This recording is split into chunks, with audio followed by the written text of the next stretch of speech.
Hello, everyone. Welcome to today's webinar in the CERDIP and ESTCP webinar series. My name is Jennifer Nyman. I am a principal at Geosyntec Consultants in Oakland, California, and the coordinator of the webinar series on behalf of CERDIP and ESTCP. I will be facilitating today's call. The webinar will consist of a brief overview of CERDIP and ESTCP by Timothy Tatro. Then we will transition to the technical portion of our webinar. Today's event focuses on DoD efforts on cloud computing services. The presentation will be delivered jointly by Dr. Michael Chipley of the PNC Group and Mr. Ken Kurse, the Corporate Office Properties Trust.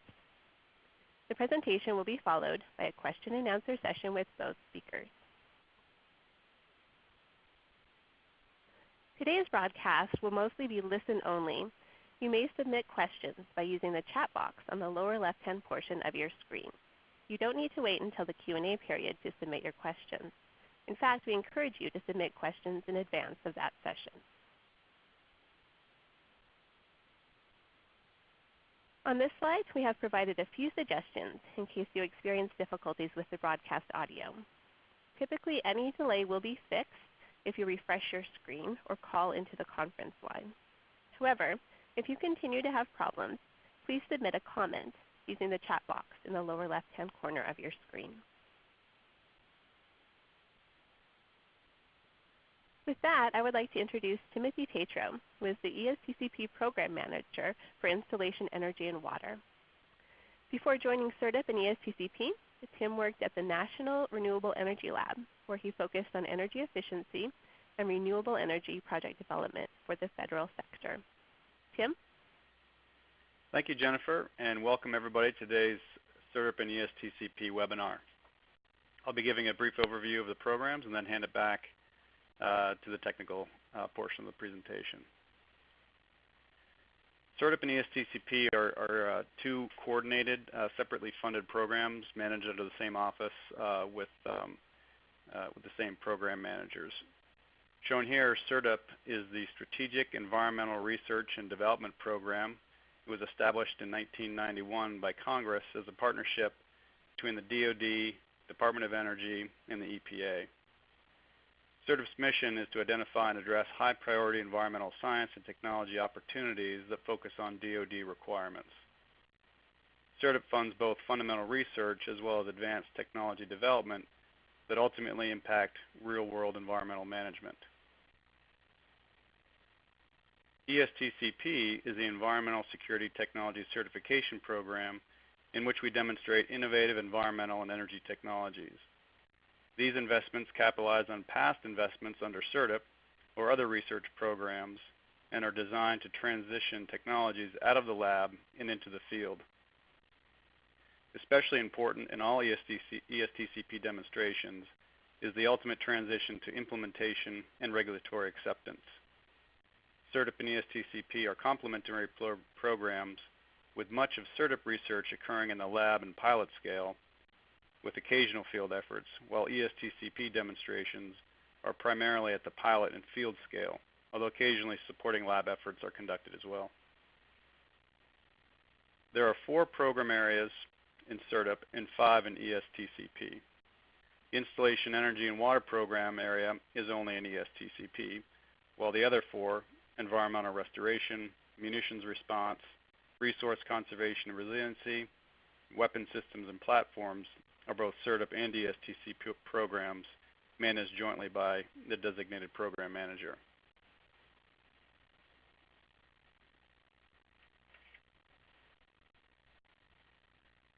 Installation Energy and Water focused on our demonstrations we'll conduct on 3 main areas of research. The first is smart and secure installation energy management. The second is efficient integrated buildings and components. And the third is distributed generation. Our webinar series highlights research and demonstration efforts from each of the 5 program areas. And as you can see, upcoming webinars will cover a broad range of topics. The next webinar is scheduled in 2 weeks on April 5th. You can find more about the upcoming webinars at this link. and registration is now live for webinars through the end of the year. I would like to remind you that a copy of the presentation of today's session can be downloaded from a webinar page, and we would appreciate if you please take a moment to complete the survey that will pop up on your screen at the end of the webcast. I'm also pleased to announce that the CERDIP ESTCP Symposium will be held for the second year in a row this upcoming November in Washington, D.C.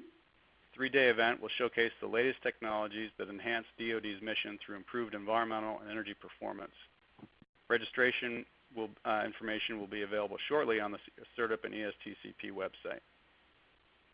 Thank you for attending, and I hope you enjoyed today's webinar. Jennifer? Thank you, Tim. It is now my pleasure to introduce our 2 speakers. Dr. Michael Chipley has over 33 years of consulting experience in program and project management in the areas of cybersecurity, energy, environmental and sustainable design, and others. Dr. Chipley is an active member in professional societies and teaches seminars and courses on IT and OT, security, and building systems convergence. He is the creator and instructor of several National Institute of Building Sciences and Department of Homeland Security workshops. He's also the author of the Whole Building Design Guide Cybersecurity Resource page, as well as numerous DHS Building Infrastructure Protection Series publications. Ken Kurtz is the Vice President of Information Technology and Chief Information Officer for Corporate Office Properties Trust, a real estate investment trust located in Columbia, Maryland. He was formerly the Executive Director of Network and Information Assurance at the University of Oklahoma. And prior to the University of Oklahoma, he spent over 7 years within the Department of Defense in leadership roles working on the development of information security capabilities, security architectures and strategies, risk mitigation, and remediation. Michael? Thank you, Jennifer. On behalf of Tim Tatefeld, who I support at the ESTCP office as a subject matter expert, and my co-presenter, Ken Kurtz, today we're going to be talking about DoD moving to the cloud. And it's kind of a misnomer because we're not going to the cloud, we're actually in the cloud. And what we're trying to attempt now is to figure out what we do in the cloud and how we do it.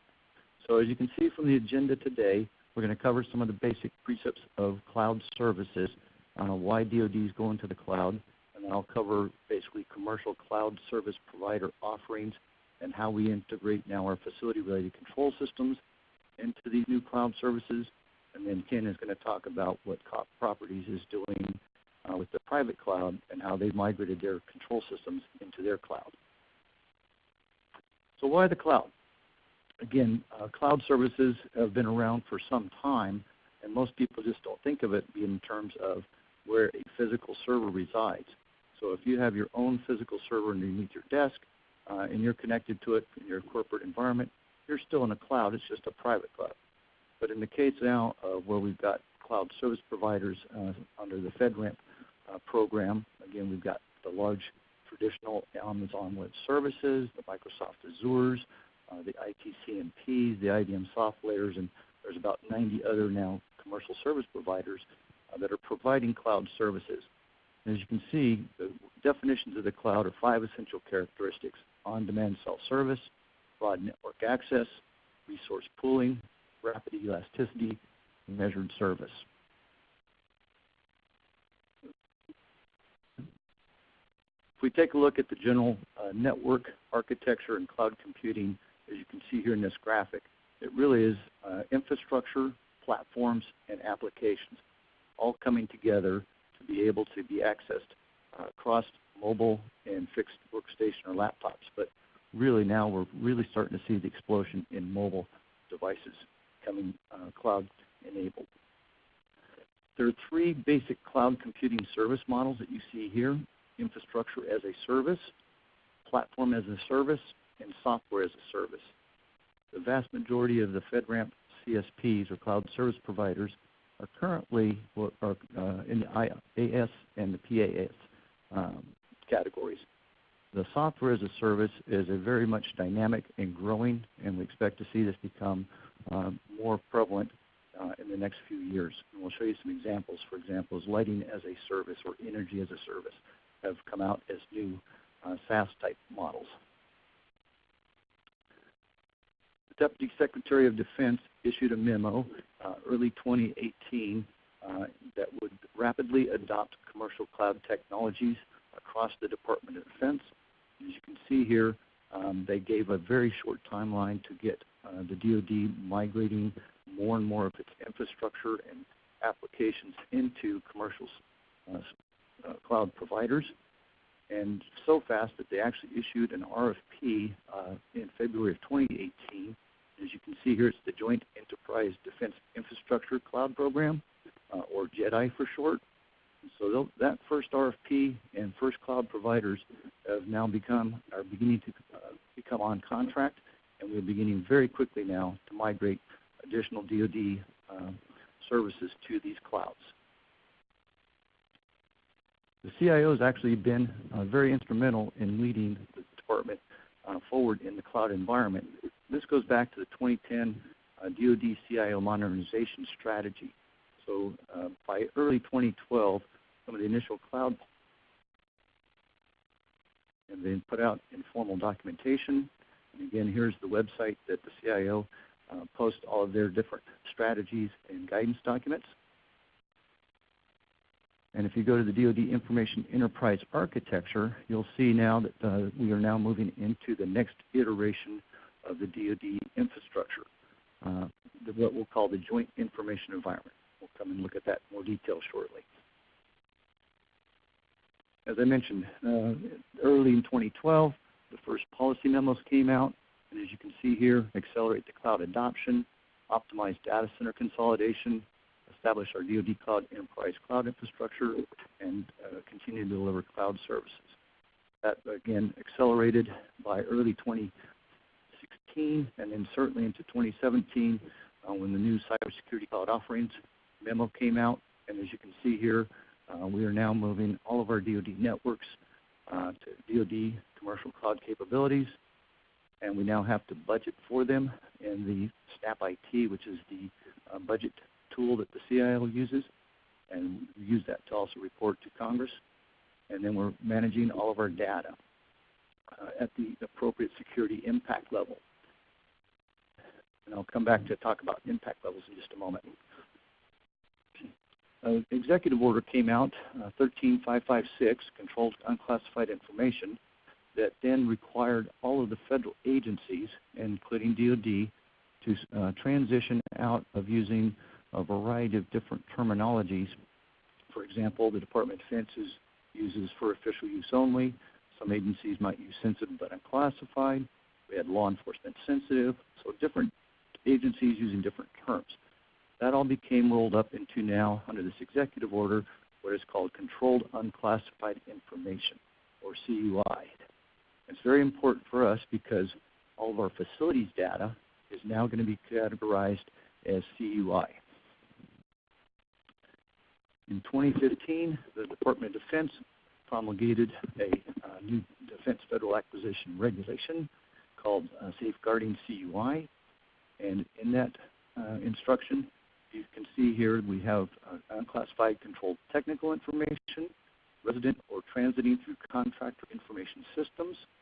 And again, it's information with military space application. And then the guide will assist the stakeholders in carrying out their responsibilities should a defense contractor report a compromise on a contract that contains unclassified CTI.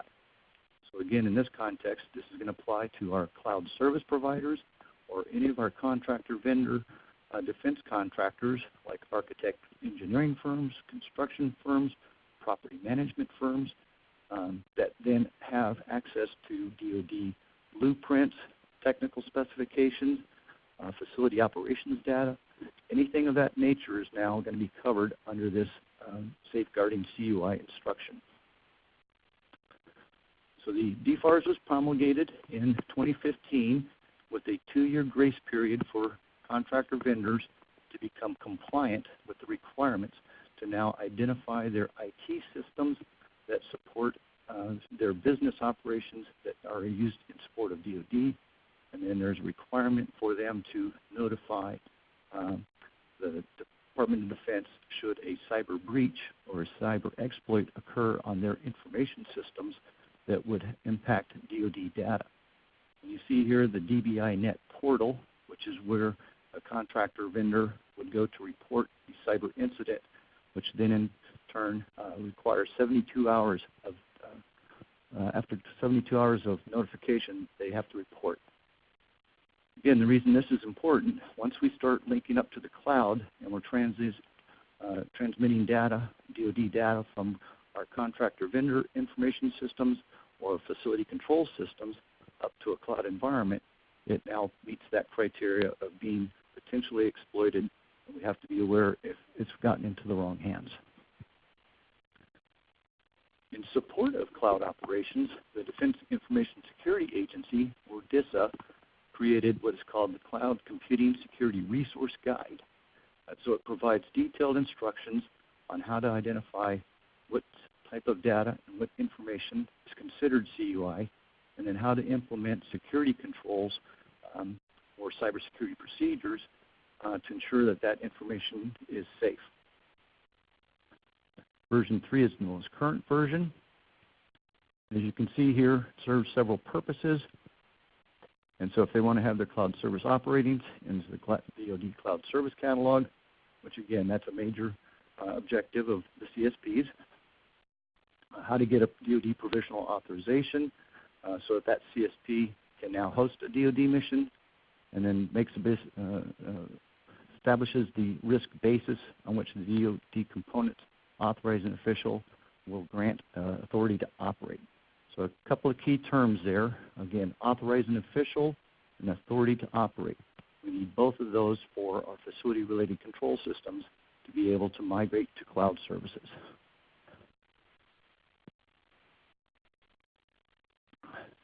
Okay, again, here you can see defines the requirements and architectures for the use and implementation. Supports the DoD CIO Cloud Initiative to migrate DoD websites and applications from our physical servers and networks or into the, again, commercial CSP with lower cost commodity IP services, which include our virtual servers, networks, and will be part of most cloud services.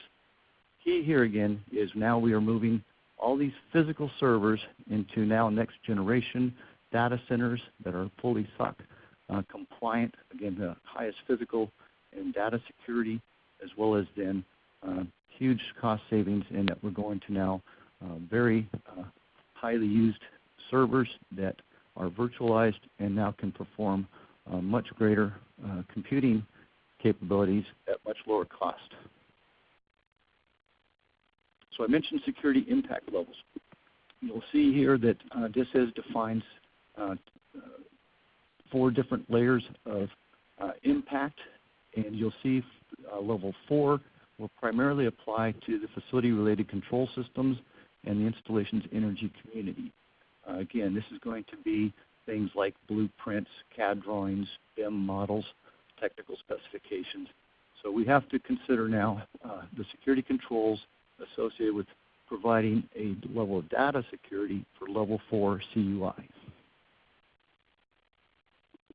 Within DISA, they've now taken an approach that allows us to use both commercial service providers as well as DISA maintains many DoD enterprise data centers themselves. And under the data center consolidation, one of the primary objectives was to make much better use of our existing real estate and data centers and keep the technology current. The current model now is to allow our cloud service providers to come in and inside even the DISA data centers, they can provide those technical services. So they would be responsible for provisioning, buying all the equipment, maintaining all the services. Again, a very different model than the old way of DISA being the only point of connection for our classified systems. Now we have both DISA contractor-supported data centers as well as commercial cloud service providers that can host DoD level 4 up to level 6 classified data. Now, how does that impact our traditional facility-related control systems? So as you can see here, our traditional architecture of a control system with our human-machine interface where the operator's console is. And then moving down through the network, we get down to the actual operational technologies where we got programmable logic controllers or building controllers or remote terminal units. Again, all those traditional OT components that are talking different protocols such as Modbus and Building Automation Control Network. All those different protocols up there get translated into traditional IT protocols at that primary bus layer. And those servers used to be really, for the most part, kept within the engineering department or within the facility in some mechanical electrical room. And then those servers historically would not be connected to the internet. Again, all that is rapidly changing, and now we're seeing the demand for remote access from the facility technicians and from the users to have access to those systems. So again, you can see here, these systems are traditionally client-server, old generation type architectures. The systems, when they're installed, can often last 15 to 20 years.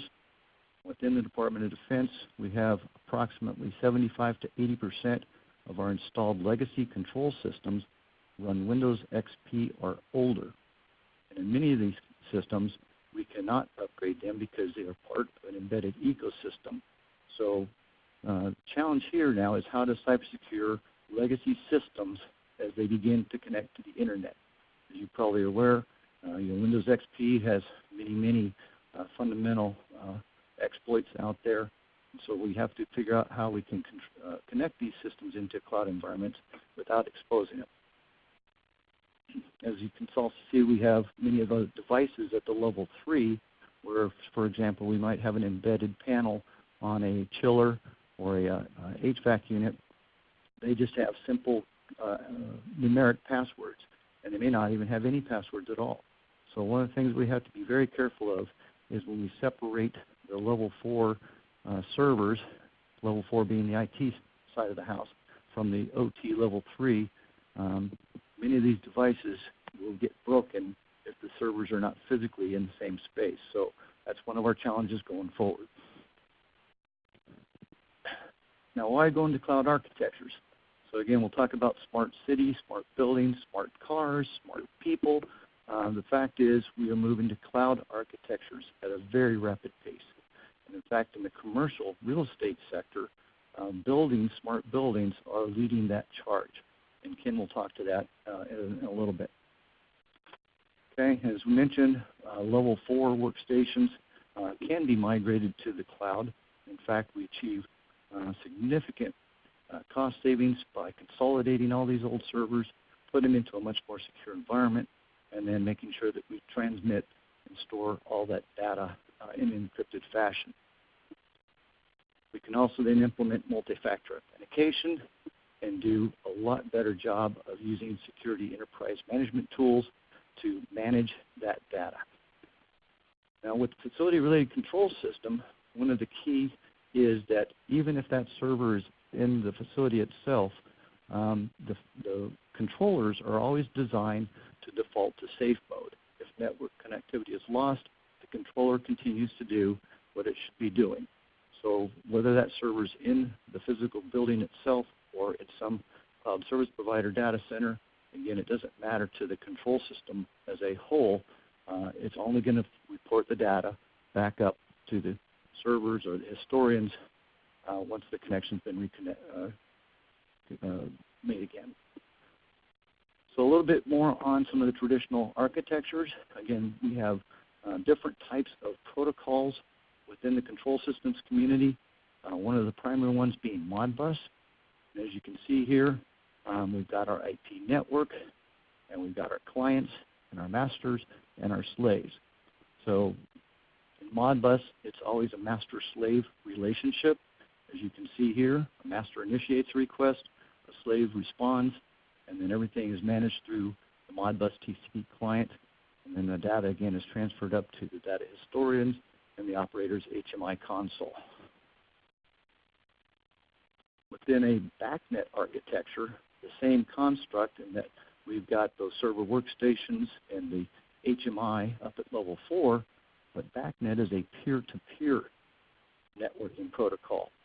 So all those components down in the lower levels, where we see our HVAC and our lighting and our emergency power supply and our electronic security systems, any one of those can talk peer-to-peer now throughout that network. So again, a very different architecture than Modbus.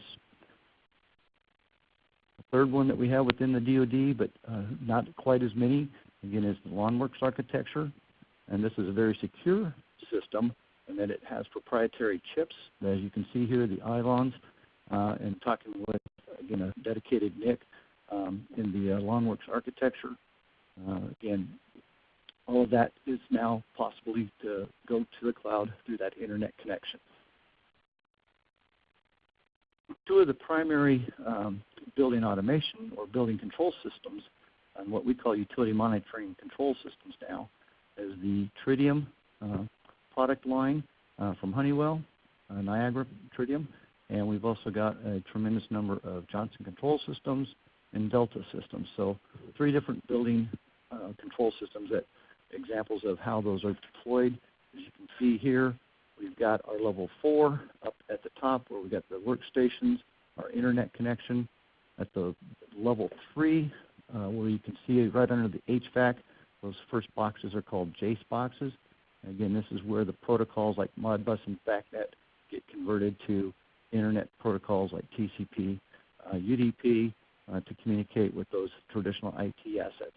So we have been making this transition to internet cloud type services for about the past decade, but this is now again accelerating.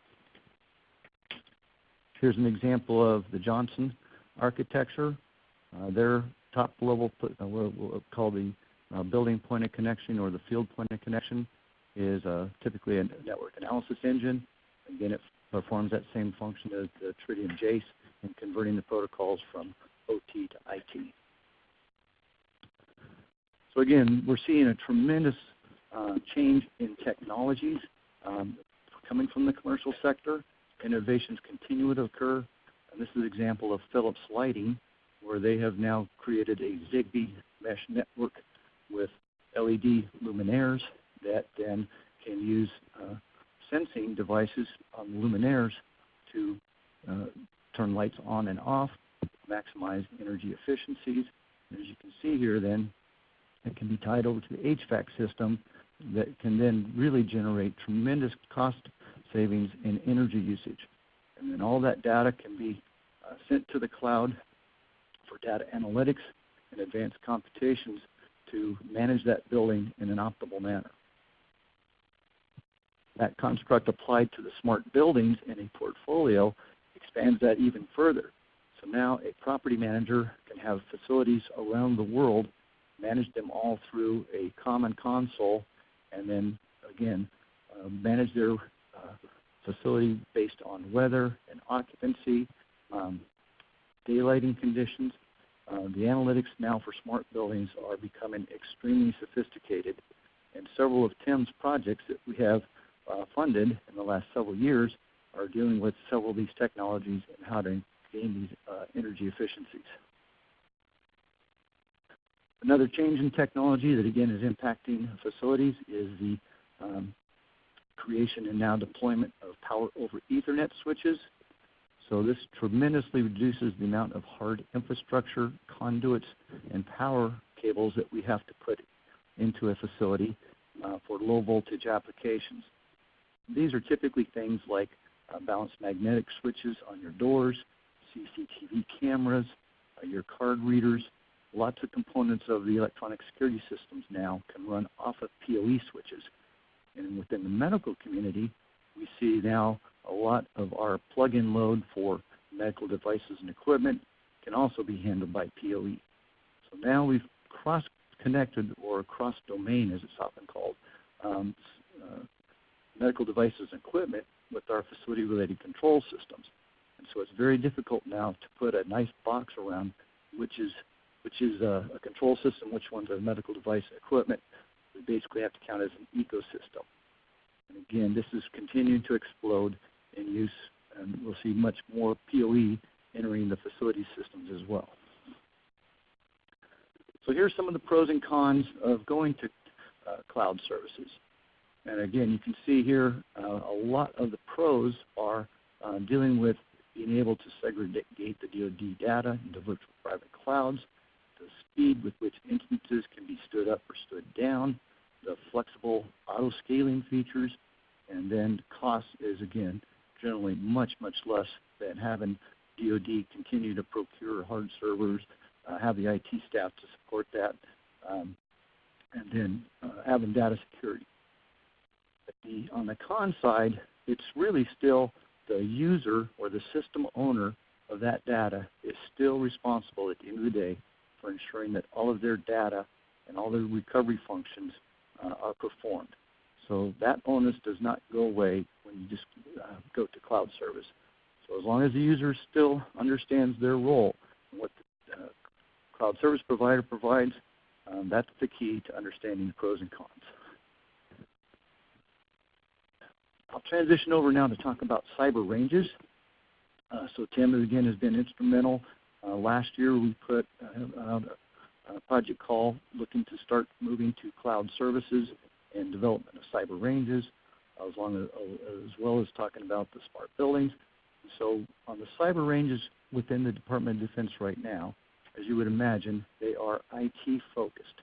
And so we have actually very few areas or cyber ranges where we can practice hunting, defending, and protecting facility-related control systems.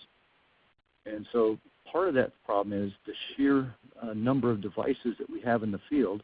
Think in terms of a typical office building, you might have 100,000 individual building controllers, and then the equipment like an HVAC unit, a chiller unit, electronic security system. To have a replica of that in a test environment or cyber range is extremely costly. So what we are looking at now is how do we virtualize a facility-related control system and capture the physical processes they support in a virtualized environment. And right now we can do that at very small scale. A few cyber ranges out there have been built, but what we've got to figure out is how do we go for the long term to create now drag and drop instances of an HVAC chiller unit or a crack unit and be able to create its physical properties so we can, again, train the cyber protection teams and the facility staff on what to do to ensure the systems continue to operate while they're under cyber attack. Here's some of that cloud challenges again. And part of this virtualization challenge, again, is we use completely different protocols and we use different chips that are in controllers, typically from IT equipment. And then we've got to marry it up to our ability to integrate into our computerized maintenance management systems.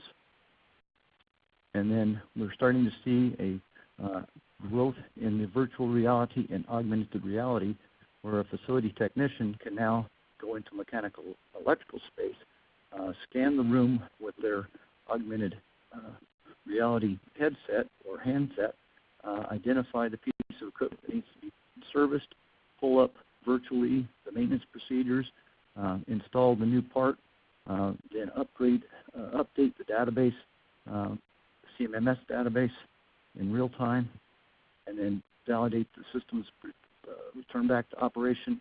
And from the cybersecurity perspective, that new component, now as it connects onto the IP network, also now gets captured into our cybersecurity monitoring tools. So again, very significant changes underway within the industry, both within the DoD and the commercial sector. So coming up now, we are beginning to build out our red and blue team playbooks, beginning to teach the computer protection teams. The guard and reserve components have really stepped up to the plate and taken lead and taken on the facility-related control systems cybersecurity challenge. I'll transition over now to show you some examples of how the communities have begun to adopt and react. Again, we just adopted the NIST Risk Management Framework in its entirety in 2015 across the Department of Defense, and the services were required to develop their implementation plans for their control systems. This is an example of the Navy's Ashore cyber framework that they then put out for the facilities and the CIO community to jointly begin to manage the DoD's or the Navy's infrastructure. So a very useful and engaging piece of what's called the Navy placemat, but it puts into a grand story all the things that are going on within the Navy.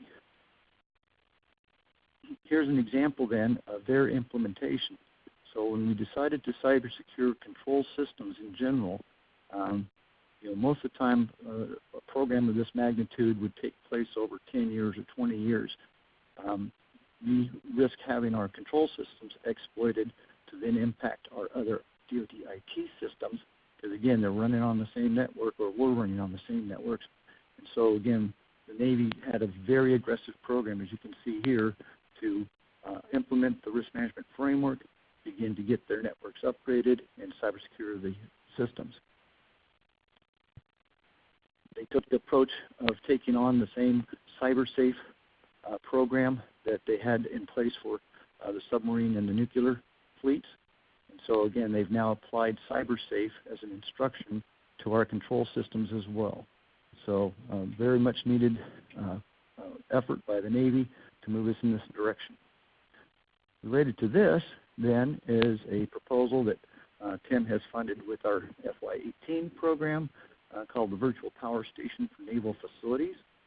And as you can see here, it is now how do we move to cloud services with our independent system operators and our regional transmission offices for the grid, and then how we will then tie using those cloud services in real time our facilities into our local DoD microgrids or combined heat power plants, which are then in turn connected to the local utilities. Here is an example of how that all comes together in a cloud environment. As I mentioned, the DoD is now moving to the new architecture. It's called the Joint Information Environment.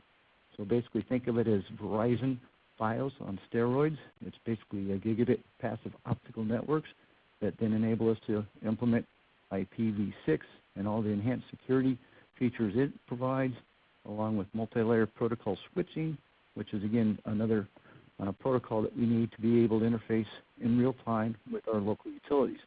So as you can see here, the Navy has a separate network for their control systems called the Public Safety Network at the local level. It then connects up the stack to the DoD's information network, or the DoD, and then from there up into our virtual power station, where now we've got our data enclave, our market enclave, our security enclave, and again, we can now tie that in and have our colleagues at Cybercom help provide us that cybersecurity support. And as you can see on the right-hand side, that at the local level at PSNet now connects to our local utility or energy ISAC sharing information analysis centers, and then up to our grid operations. So again, we are looking now to move very quickly into real-time demand and supply of smart buildings, smart installations with our local utilities. Energy, water, gas, all of the typical traditional lifelines to an installation. And with that, I'm going to transition it over to Ken.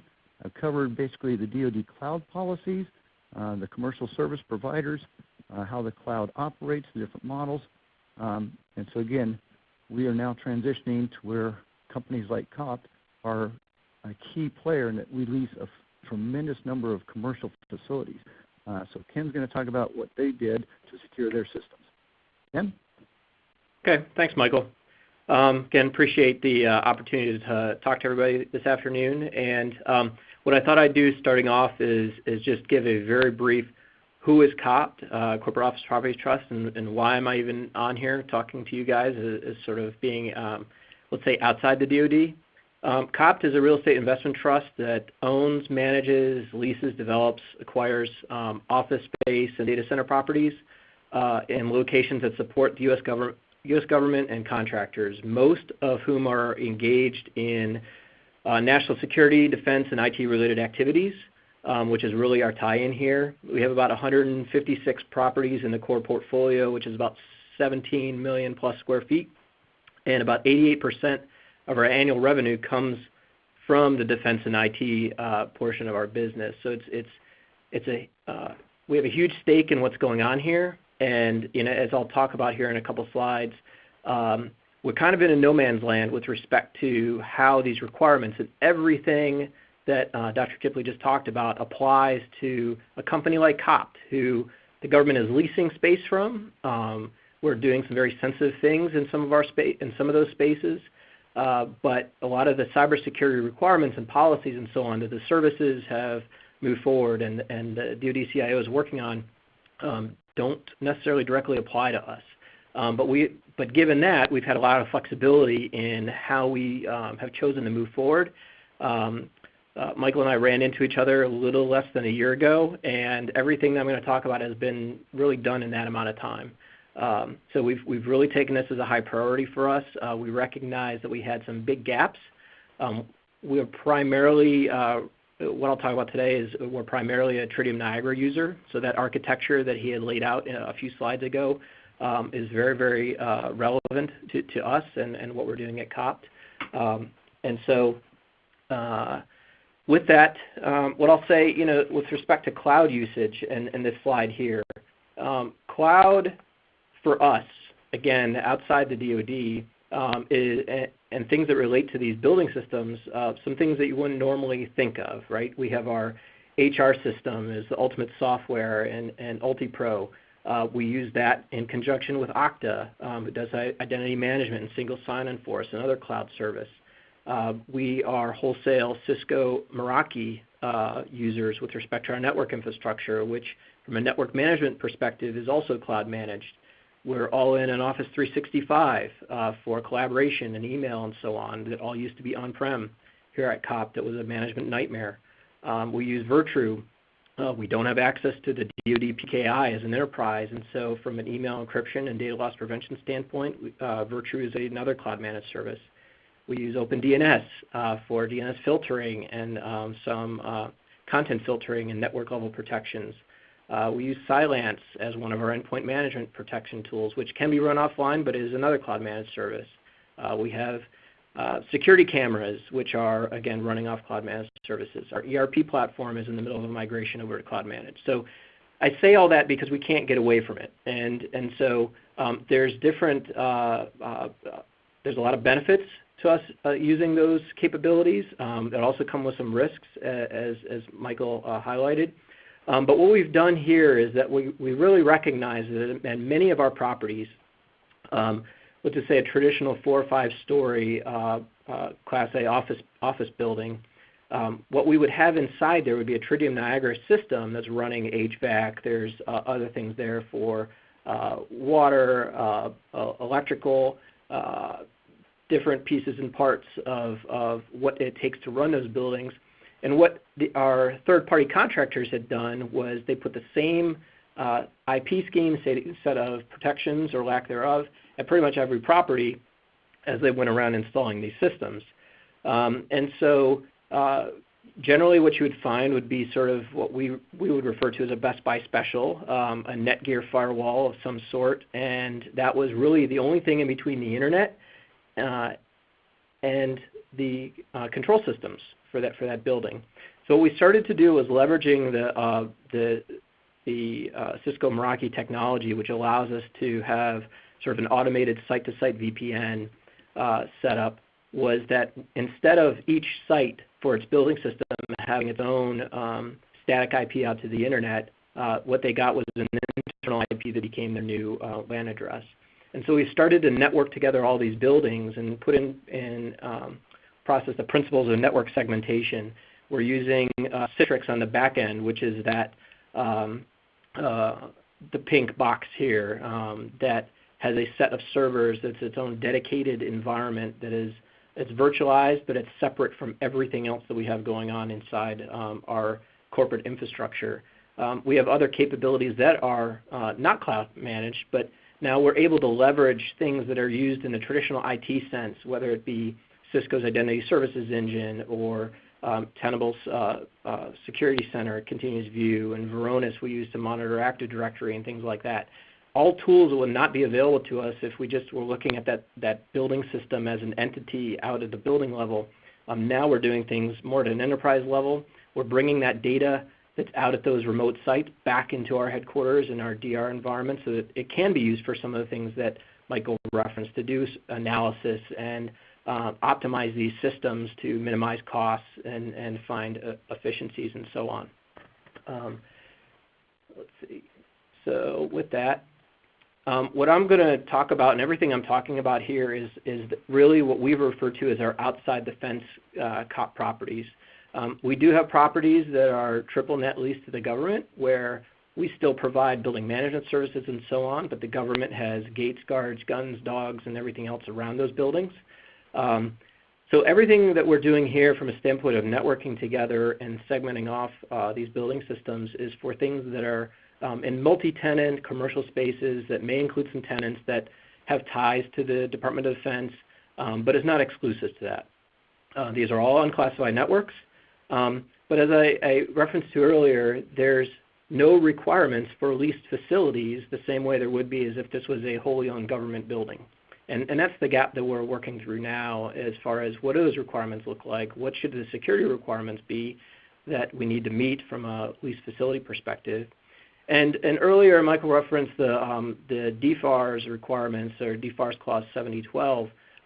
Again, we've been going through this with our lawyers and so on, is that really there's no requirements for the lease of real property, right? So those requirements actually aren't in the lease documentation that we have with the government, and like any other good government contract, if it's not in the contract, it's sort of an unfunded requirement. And so there's issues like that that still need to be worked through, nevertheless the lack of sort of overarching policy and requirements that are out there. From a COP perspective, been in this job for about 2 years, and so what we did was we needed a cybersecurity framework of some sort. My background being mostly on the government side of things, focused on the NIST framework, right? So there's some parallels there to things that had already been happening on the DoD side. So we had gone through this process about 1.5 years ago, and came out with a good baseline understanding of where we lacked maturity in some key areas with respect to securing our system and really managing that risk.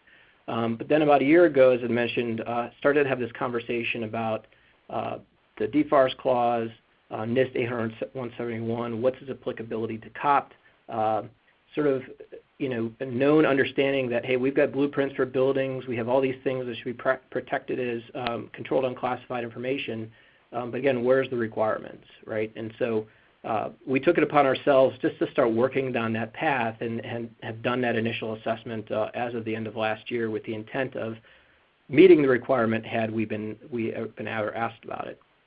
We do have a couple facilities that would be subject to the NIST 882, more specific to industrial control systems, but again, out of scope for what I'm talking about here. We're not looking or anticipating networking those systems in to what we're doing here at this time.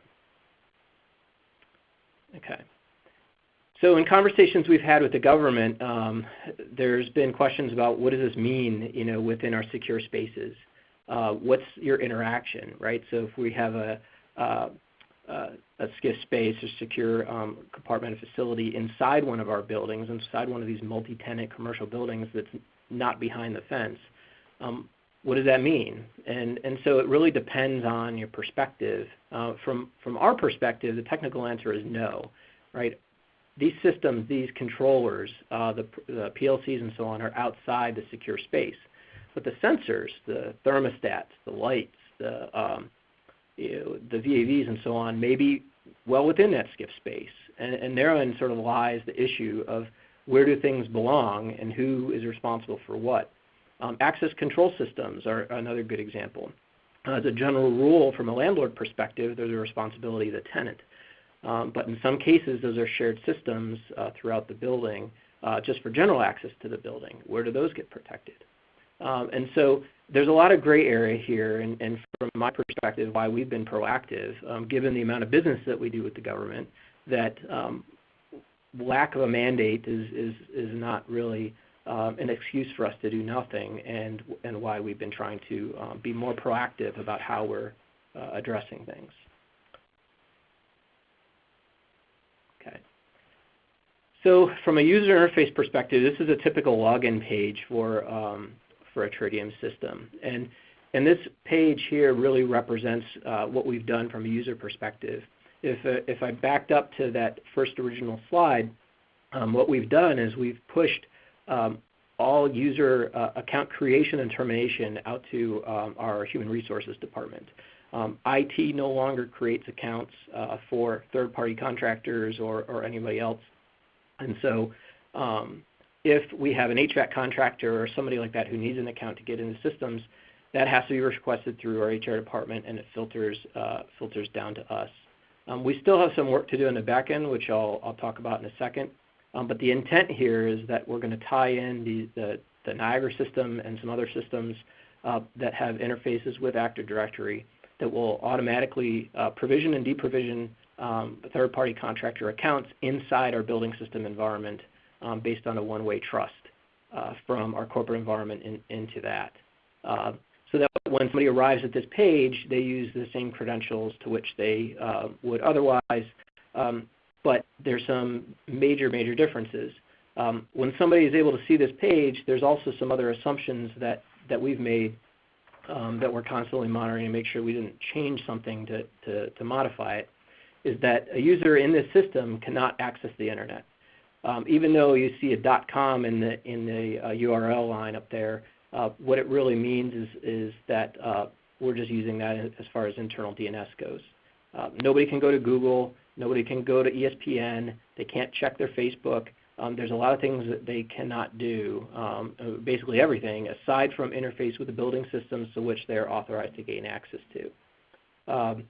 We're also, because now this is in our enterprise environment, we're also able to monitor and alert for any unauthorized changes to this environment.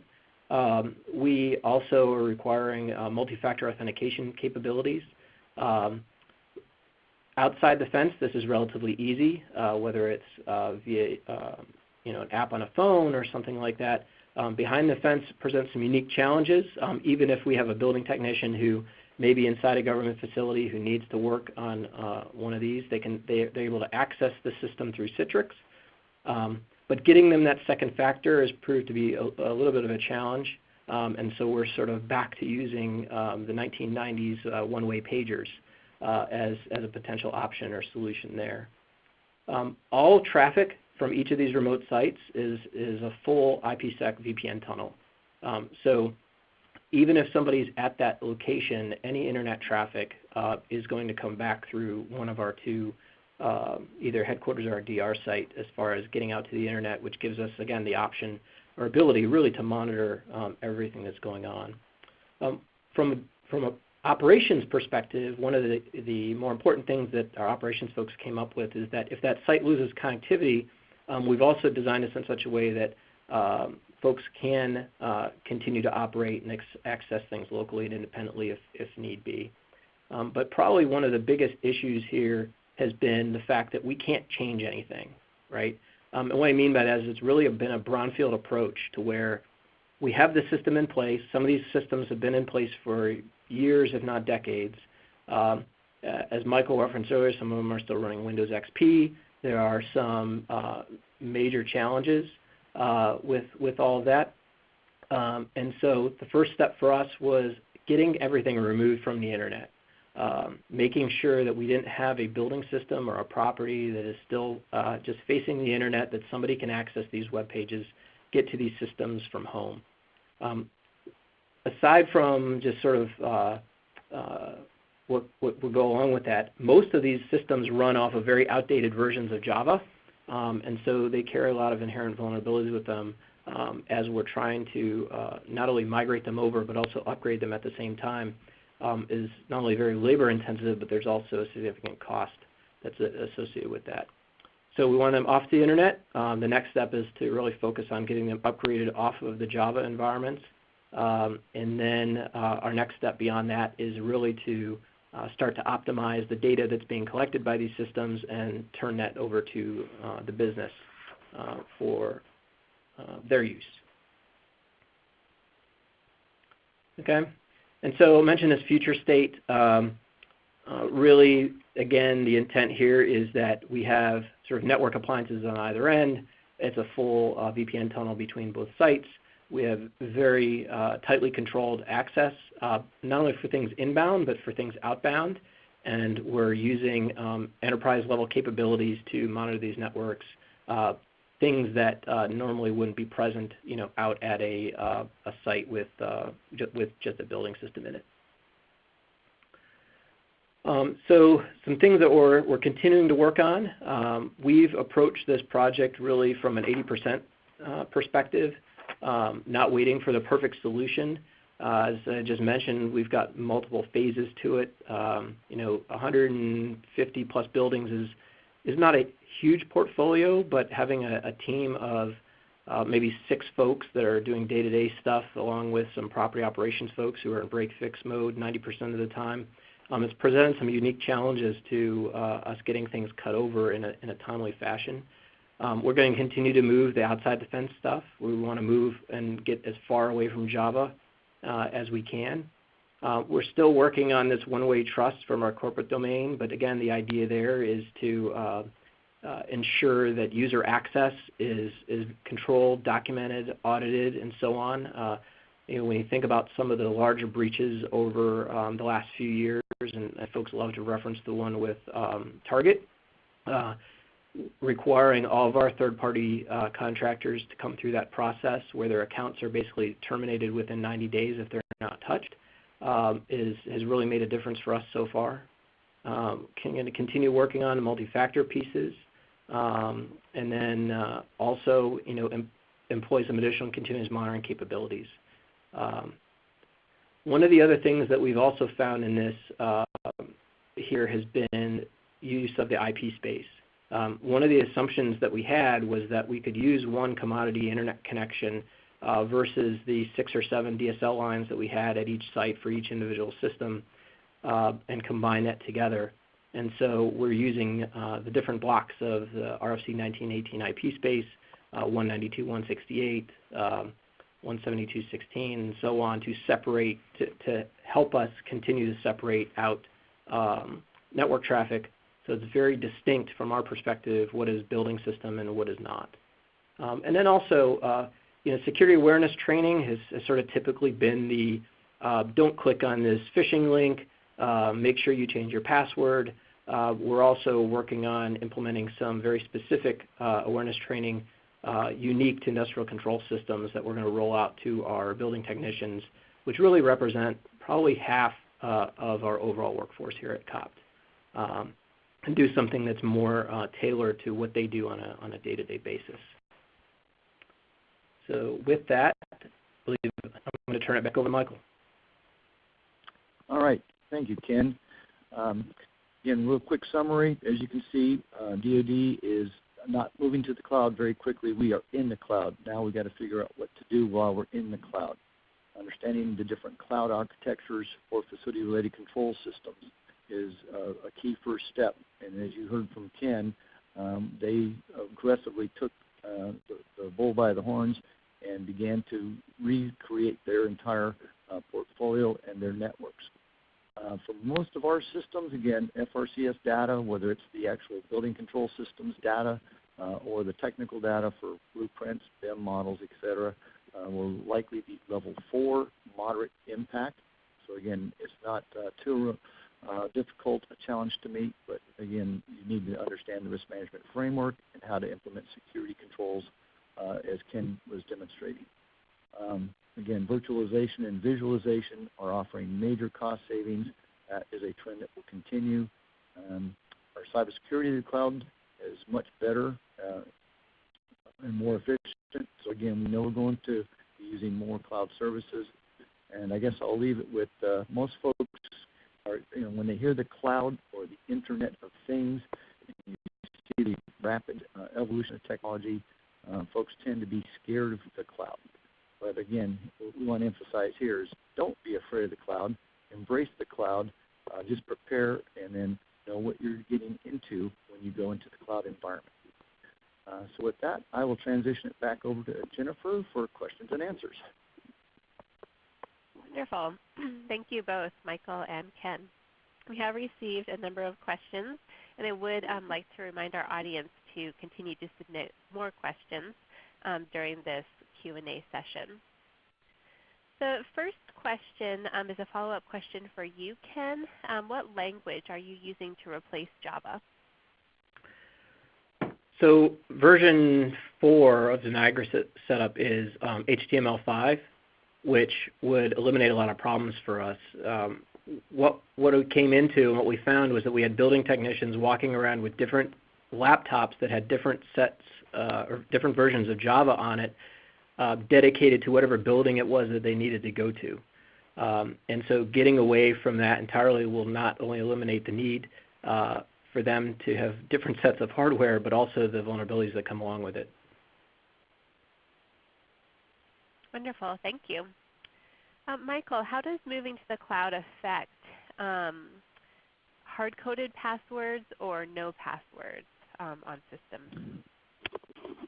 Okay, so again, we have to separate where we have the operational technology, where we have the building controllers that are, again, on the actual VAV box, the luminaire, the HVAC unit. Those controllers are typically designed so that they will communicate with that Modbus or BACNet protocol. And if there is a password capability on it at all, it's normally going to be just a very 6 or 8 character numeric PIN. And so those devices, again, will always still be resident on the actual physical equipment inside the building space. Going to the cloud does not affect those devices at all. It's once the data that temperature sensor device is, let's say, transited up to the level 3 field point of connection, or the Modbus now get command, change the temperature from 70 degrees to 69 degrees. The controller responds back, temperature set at 69, turns that back to the JACE box. The JACE box in turn communicates that up into the cloud to say, here's my new set point. So the cloud doesn't change physical operational characteristics at the device level. Thank you. Will there still be remote access to controllers without going through the network? This is a question from the USDA. Ken, you want to take that one first, and I'll follow you? So the answer for us is no. It's been a bit of a challenge, especially with some of our third-party folks. But in order to be consistent, everyone has to go through Citrix and that specific environment to remotely access any of the endpoints or controllers or devices. The only exception to that would be if somebody is actually physically on site and inside the DMARC or wherever the whatever room that equipment may be located in, they can directly plug in. But remote access via just a direct interface to the web, no. And that's how we are interpreting the policy as well. So within the ESTCP demonstration projects, as all of our researchers and principal investigators are putting their projects out in the field and they desire to connect onto the DoD network, or for them internally, if they're going to just have, let's say, a cellular connection to collect their data, we would still then impose those same restrictions. So again, this is a fundamental change to the traditional way of operations and maintenance being done, but it is the future way it will be done. Thank you. Is there a reference for potential approved cloud providers who are familiar with these security protocols? I'm going to break it into two parts on this. So the cloud service providers within the FedRAMP program, which again the GSA manages the FedRAMP Cloud Service Providers Program on behalf of the entire federal government. all of them must meet NIST standards. 853 being the mother document as the list of the security controls for high, moderate, and impact systems. So there's approximately 90 or 100 approved cloud service providers. Any of them can host DOD data. Again, it can be traditional business data, email, HR, accounting, or it could be facilities data. So any of those cloud providers can meet that requirement. Now, as far as cloud providers that are particularly attuned to how to manage control systems, those are relatively few. And again, folks like Ken making the transition internally for them, they elected to do their data to their own data, private data center cloud. They could have just as easily selected a CSP provider, but that's what we're going to start seeing going forward again on the DoD side. Most of our facilities data is going to end up residing in some CSP or a third-party vendor like Philips. If they offered lighting as a service, we would see their cloud. We would just be receiving lighting, and all that data would be resident in their cloud. And Michael, if I could add something to that too, is that one of our data centers that we fully own, manage, and operate, right, is essentially FedRAMP certified. But from a SOC perspective, we only look at physical access and availability of that data center. So while we provide the physical infrastructure and we provide the racks and the power and so on, a CSP is going to leverage that component of it. And so the devil's in the details. And as a publicly traded company, what we're leveraging from a cloud perspective is as asking for the security documentation and so on that's needed to support Sarbanes-Oxley is also very helpful from a standpoint of understanding what controls are in place as we're doing anything with respect to the systems that are tie-in or related to our facility-related control system environment as well. Okay, thank you. What Linux operating systems are supported in the cloud environment? What Linux systems? That's right. Yes. Okay, so all the commercial service providers, cloud service providers, offer multiple operating systems.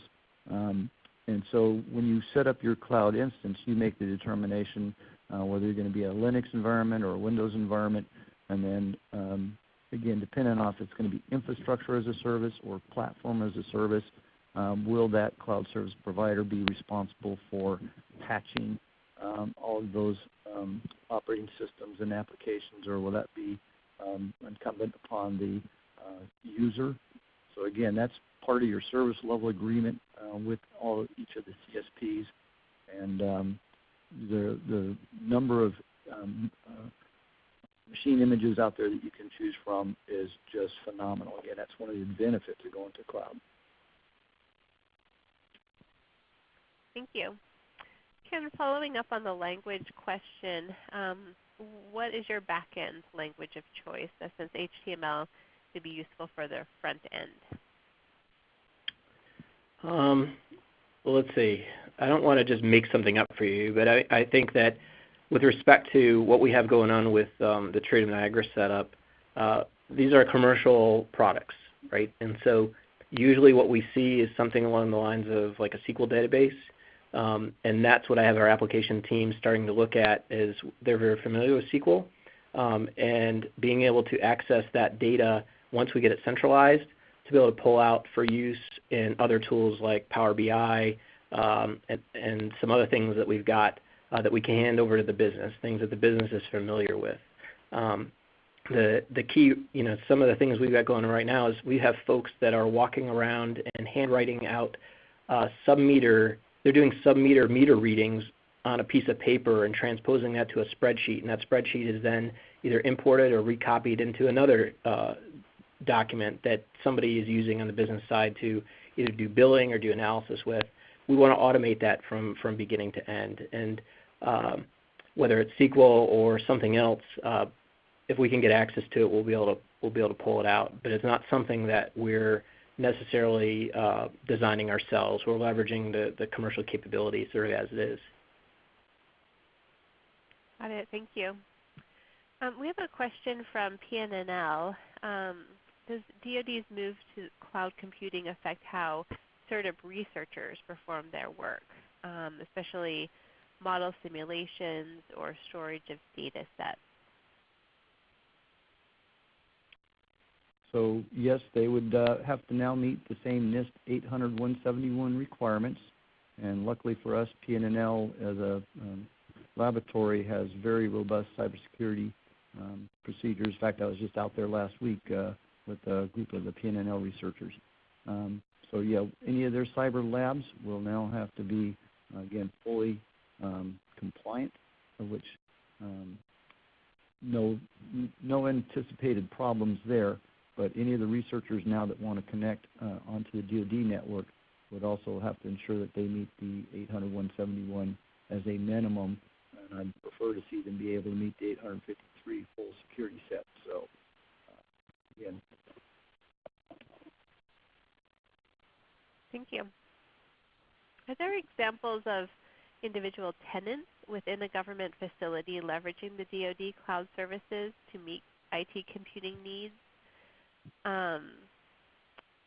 One slide early on, I think in your presentation, Michael, mentioned tenant data needs. Right. So let's say there's a DoD tenant, as just like Ken's building, a commercial office space, and so that DoD tenant typically would install their own electronic security systems in their space. It may or may not be connected to the COPT properties electronic security system for access, say, to the garage or into the lobby or into the elevators. But that electronic security system data, again, it's control system data. It is saying open the door, close the door, who came in the door. We got a CCTV camera, video feeds. All of that kind of data can now go into a CSP data center. Again, it's not tied to the COPS facility control systems. They're managing their own control system data. And then, of course, they can also be leveraging any of the DoD applications that are in a cloud environment through, again, their secure browser from their workspace out through the internet to that secure application. And I can confirm it as absolutely true. And some of the other things that we have tenants who are things that they're interested in is, say, power consumption, depending on the types of stuff that they have in that building. And some of that becomes somewhat sensitive, right? Because if I have a high power consumption, now I can start to correlate the number of people that are in a particular building and things of that nature. And so there's lots of different uses for this data that was traditionally thought of as sort of who cares and why do I need to worry about protecting it. But it's all about the aggregation of it all together to help build a more coherent picture to an adversary as to what's going on, what type of mission is it, how important of a target is that particular property, and that sort of thing. Thank you. And another question from the audience. How much, if any, of the RMF requirements for a cloud-based solution working with CUI such as ICS systems are able to use the FedRAMP standard and certification? Okay, so again, all FedRAMP cloud service providers are required to meet the full NIST 853 security controls requirements. Whether designated as a low, moderate, or high impact system determines how many of those control questions they have to ask and be able to meet from a compliance standpoint. But then any of the control systems we would typically evaluate against the NIST 882 controls, which again, they're the exact same controls as the 853, but they are supplemental guidance on how to evaluate a security control for an operational technology system versus an IT system. I'll give an example. So we've talked about the console operator at the human-machine interface He's managing that building control system's critical processes, the HVAC, the lighting, the fire, elevators, etc. On a control system environment, we do not invoke session lock. So we do not let those screens go dark after 15 minutes of inactivity. Again, those are critical processes that operator has to be able to manage in potentially minutes. So in the case of control systems, the way we write 882 guidance is that instead of invoking session lock after 15 minutes of inactivity in a control systems area, have two-person positive control 24/7, or if it's a one-person operation, have the HMI server workstation in a dedicated control room with locked doors and a CCTV to ensure that unauthorized access to the system does not occur. So that's how 882 and 853 work together to secure both your IT systems and your OT systems. Thank you. We have a question about acquisition programs. Would cloud computing be applied to acquisition-related data, like designs and provisioning data? And if Absolutely. so, would the acquisition programs then be able to share the common data and reduce the need to request information that's already been provided to a customer? And yes to all of that. In fact, that's one of the huge areas that the DOD is trying to now leverage, is that we can reduce the number of RFIs, both from traditional, let's say they're just trying to acquire professional services, and everybody submitted an RFI. And once again, it goes into a cloud computing environment. They can access that data and aggregate it and do analytics on it much easier. Similarly, if we have requests for information on a construction project, for example, and the design team is being asked to do a formal request for information from the construction team, their design intent versus, should this beam go here versus there, should a pipe be crossing here versus there, all of that now has proven to be, again, building information modeling, for example, being the key part of that. BIM models used to be very large megabit files that were shared across project teams with FTP servers. Well, BIM now has become a cloud service. So all the design construction team can collaborate in real time in the cloud model to resolve those conflicts or potential construction changes. So acquisition data, RFI data, all of that now going to the cloud is possible and happening at a very rapid pace. And given how rapidly this is happening, what groups should be monitored to keep abreast of the changing technology and policy? For those folks that are new to the cybersecurity portion of facility control systems, I belong to several groups that I monitor, and I'll just list several of them. SANS is a certification as well as a training organization. Phenomenal. It's kind of the platinum of credentialing. So SANS, there's a group of informal folks. We have what's called the SCADASEC servers list. We have other organizations like ISA, International Society of Automation, the U.S. Industrial Control Systems CERT.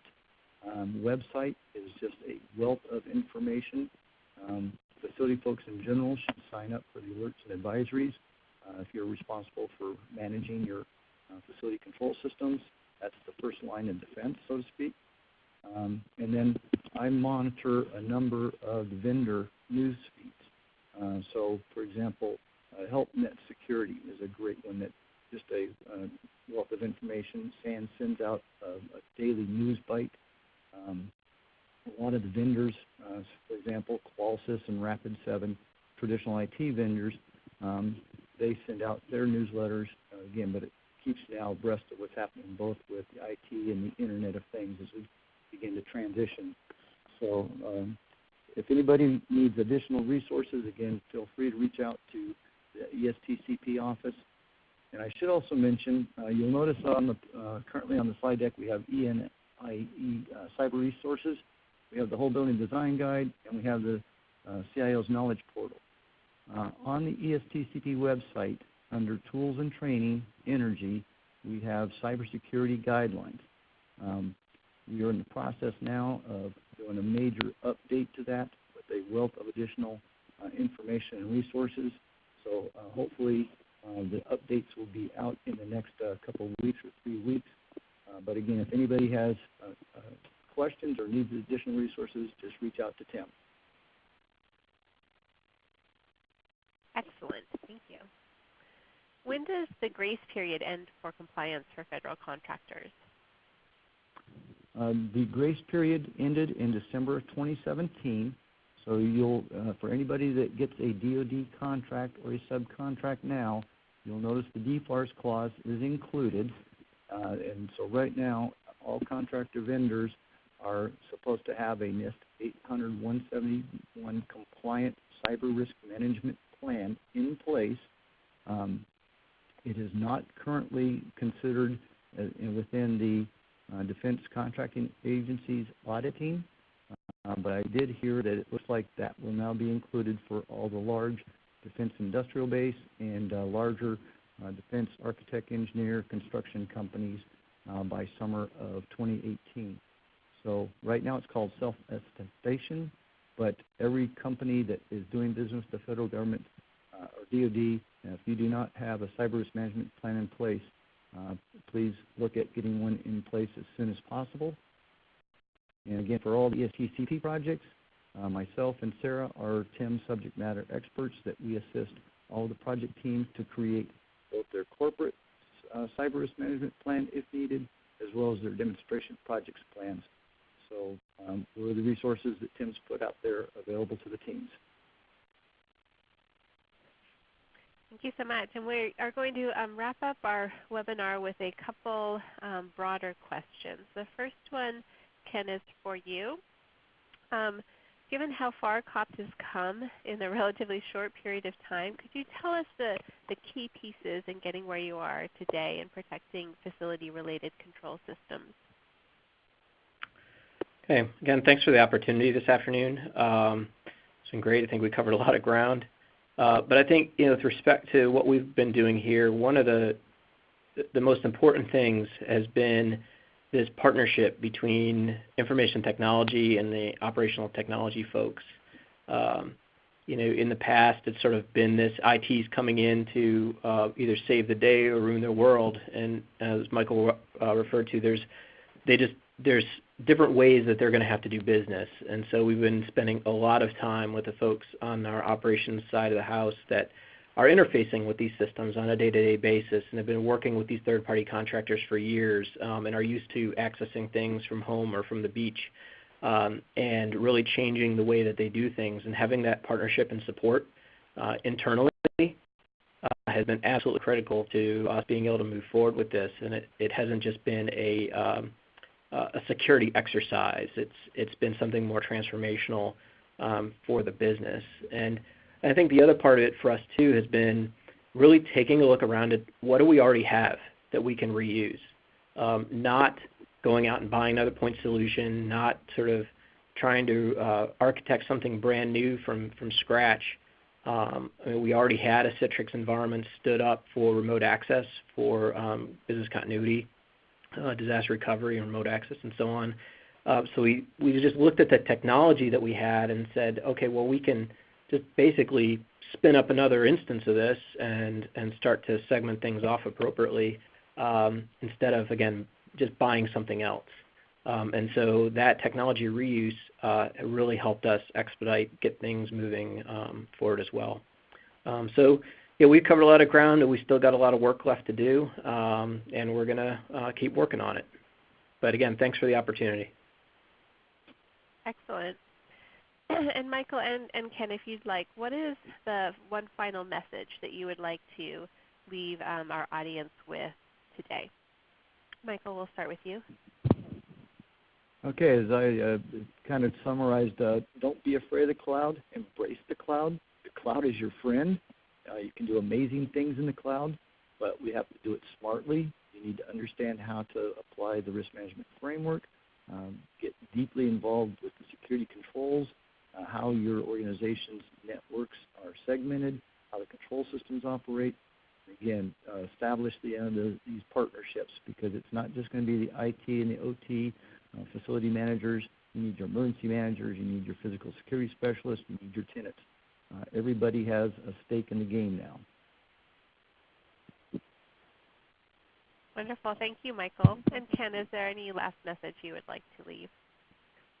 I would second all of that. And again, I think the idea of IT and OT being these separate and distinct things, there's a lot that each side has to offer. We just speak very different languages and have different priorities. And I think it's a matter of bringing that all to the table, having a conversation, and deciding on a way forward and heading it in that direction. It's unavoidable. Just because we think these things are sensitive and they need to be air-gapped and so on, the reality is that's already changed. And those who are avoiding it are only avoiding, they're just extending the problem for later. So, thanks. Okay. Thank you to both of our speakers for the very interesting presentation and for answering audience questions. The next webinar in our series is on April 5th, and please do visit the CERDIP and ESTCP webinar webpage to register for future webinars in 2018. Before we conclude, I would like to remind you that both the audio and a copy of the presentation of today's session will be archived on the webinar webpage in case you would like to refer to them in the future. We would appreciate it if you could please take a moment to complete the survey that will pop up on your screen at this time. And this concludes today's webcast. Thank you.